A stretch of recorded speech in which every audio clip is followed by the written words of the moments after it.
Hey, what's up, everyone? It's your girl Fancy with the Fancy Code podcast, and I am back with a little Q&A session. So, I'm in a few different hairstylist groups throughout social media, and I wanted to start answering these questions on my podcast because I do sometimes contribute by responding and answering some of these questions in these Facebook groups and other social media groups. But the thing is, sometimes I have more to say, but I'm not trying to sit here and write a whole a whole story. So what I started to do were the questions that I actually had an answer to, a response to. I wanted to make a podcast posting about it, and hopefully I can get this up on YouTube.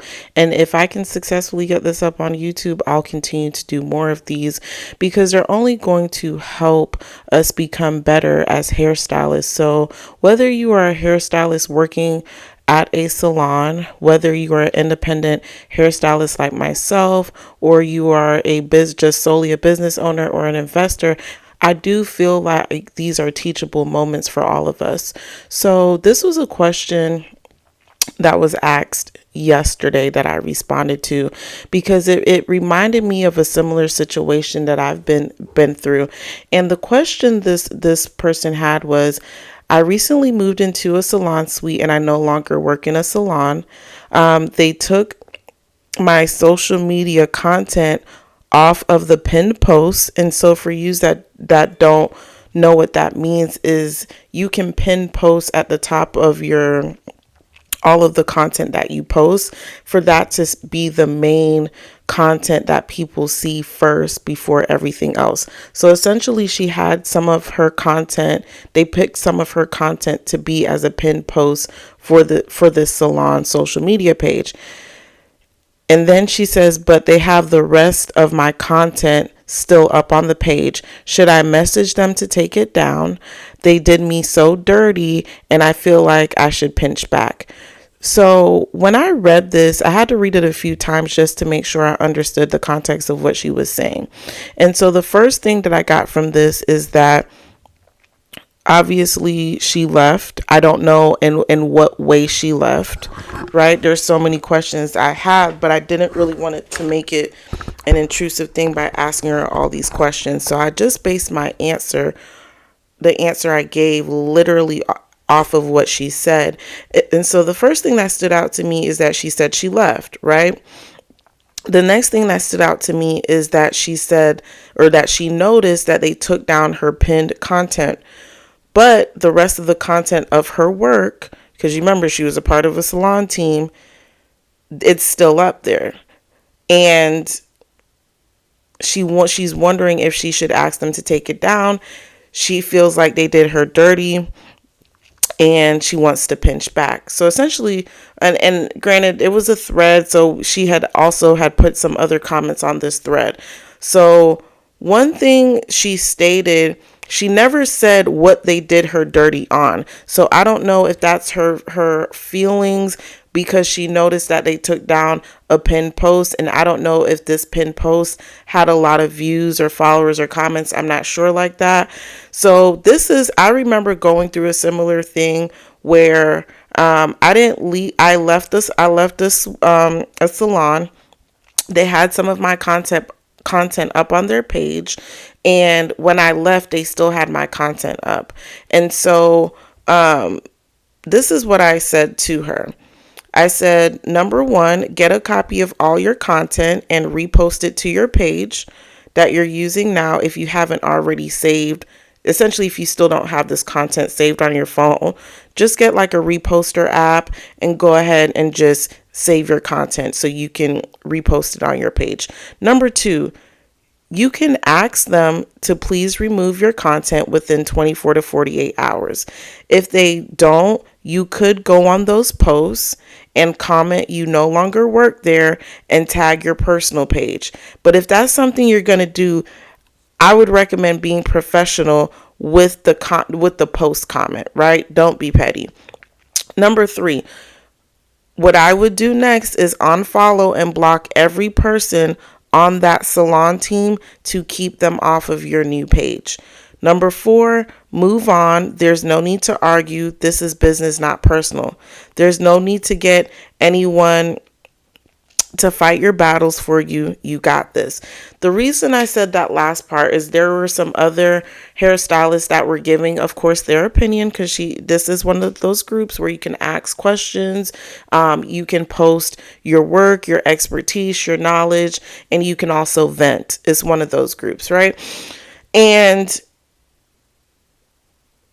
hairstylists were literally telling her, get your friends and family to leave negative comments on their page. I just think that's so ridiculous, petty, and unnecessary. You don't need people to fight your battles for you who aren't even included in this battle.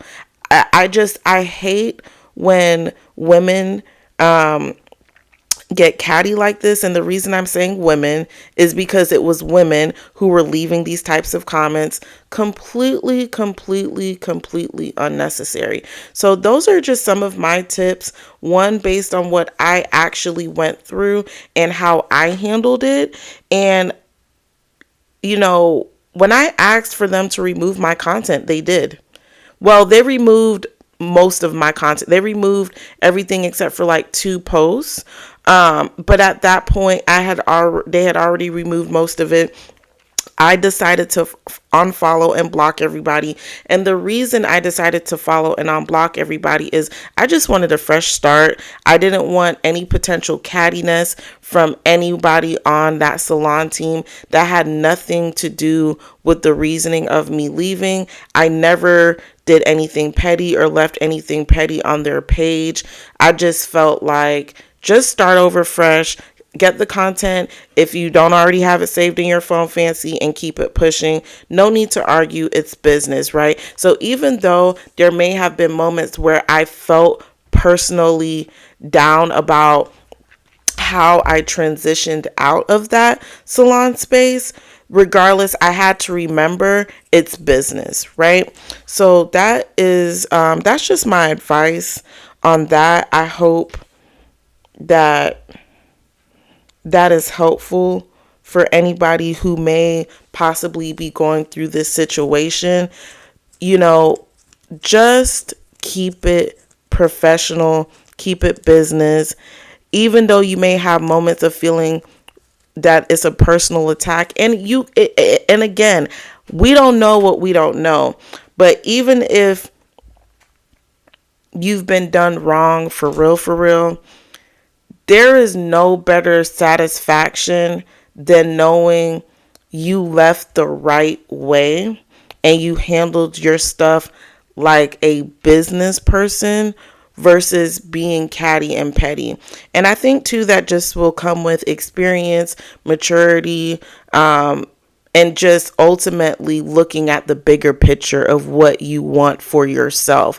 And another thing, I don't know if you're working in the same local area, even though you don't really want to care so much what people think, as it relates to your business, be mindful that you may not want a reputation of being unprofessional and with how you handle conflict. Okay, so that's just my advice for anyone who may be going through this situation. Again, my name is Fancy. Thank you for listening to the Fancy Code podcast. You can also tune into my blog on the Fancy Code blog on my website, fancyiknow.com. And that blog is specifically for hairstylists who are ready to transition to being independent stylists, or beauty professionals ready to transition into being independent beauty professionals. And I will catch you in the next episode.